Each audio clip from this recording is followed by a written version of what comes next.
ఆపత్కాలములో ఎల్లప్పుడూ తోడు నిలిచే దేవుడు. కీర్తనల గ్రంథము 46:1. దేవుడు మన ఆశ్రయమును దుర్గమును మన బలమునైయున్నాడు, ఆపదలలో మన సహాయమునైయున్నాడు. దావీదు ఈ విధముగా చెప్పుచున్నాడు, కొండల తట్టు నా కనులెత్తుచున్నాను, నాకు సహాయం ఎక్కడ నుండి వచ్చును?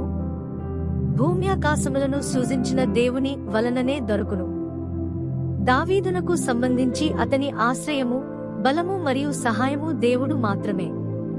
అతడు ఎన్నో కష్టములను, ఇబ్బందులను మరియు శోధనలను ఎదుర్కొన్నాడు, కాని అన్ని పరిస్థితులలో కూడా దావీదు దేవుని నమ్మాను.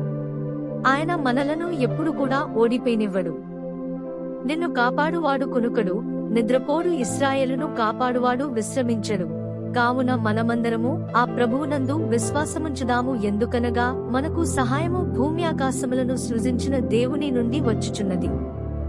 అన్ని సమయములలో దేవునిపై ఆధారపడుట దావీదు నేర్చుకునెను.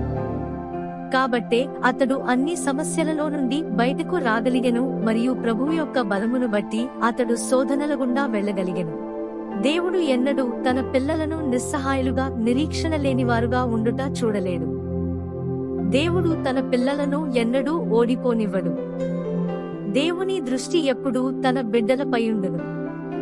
యేసుక్రీస్తు మన మంచి గొర్రెల కాపరి మరియు మనము ఆయన మేపు గొర్రెలము. నిన్ను కాపాడువాడు ఎన్నడూ కునుకడు, ఇశ్రాయేలును కాపాడువాడు ఎన్నడూ విశ్రమించడు.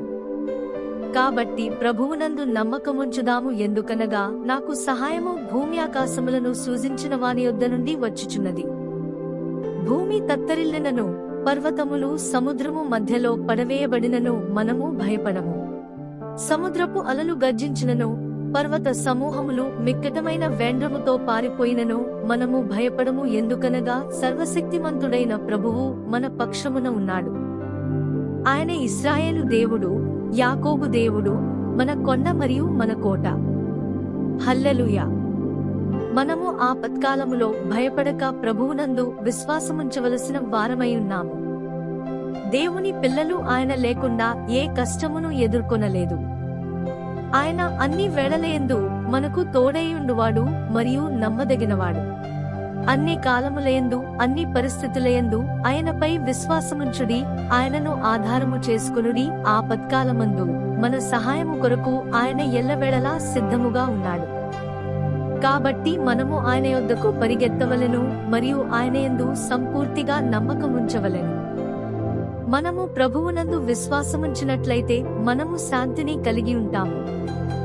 దేవుని యొక్క శాంతి మరియు సంతోషము మన హృదయముల నింపబడును మరియు దేవుని ప్రజలను సంతోషింపజేయునట్లుగా మరియు ఆశీర్వదించునట్లుగా అవి మనలో ప్రవాహములుగా మారును. ఒక నది కలదు, దాని కాలువలు దేవుని పట్టణమును, సర్వోన్నతుని మందిరపు పరిశుద్ధ స్థలమును సంతోషపరచుచున్నవి. కీర్తనల గ్రంథము 46:4. దేవుడు మనతో ఉన్నాడు కనుక నిశ్చయముగా ప్రభువు సరైన సమయములో మనకు సహాయము చేస్తాడు మరియు తన వాగ్దానమును నెరవేరుస్తాడు. దేవుడు ఆ పట్టణములోనున్నాడు, దానికి చలనము లేదు. అరుణోదయమున దేవుడు దానికి సహాయము చేయుచున్నాడు. కీర్తనల గ్రంథము 46:4. ఊరకుండుడి, నేనే దేవుడనని తెలిసికొనుడి. అన్యజనులలో నేను మహోన్నతుడ నగుదును, భూమి మీద నేను మహోన్నతుడ నగుదును. కీర్తనల గ్రంథము 46:10. పౌలు తన సహాయమును ప్రభువు యొద్ద నుండి పొందుకున్నాడు మరియు దానిని 2 తిమోతికి 4:17 నందు ఈ విధముగా చెప్పుచున్నాడు, నా ద్వారా సువార్త పూర్ణముగా ప్రకటింపబడు నిమిత్తమును అన్యజనులందరూ దాని విను నిమిత్తమును ప్రభువు నా ప్రక్క నిలిచి నన్ను బలపరచెను గనుక నేను సింహము నోట నుండి విడిపింపబడితిని. ప్రతి విధమైన అపవాది దాడి నుండి కాపాడుటకు యేసుక్రీస్తు నాకు సదా తోడైయున్నాడు మరియు తక్షణ సహాయముగా ఉన్నాడు మరియు ఆయన సురక్షితముగా నన్ను దేవుని రాజ్యములోనికి చేర్చును.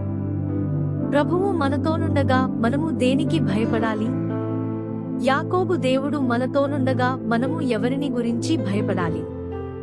శాంతిని కలిగి ఉండుడి, యేసువైపు చూడుడి, యేసుక్రీస్తునకు కృతజ్ఞతాస్తుతులు చెల్లించుడి, ఆయనను హెచ్చించుడి మరియు ఘనపరచుడి.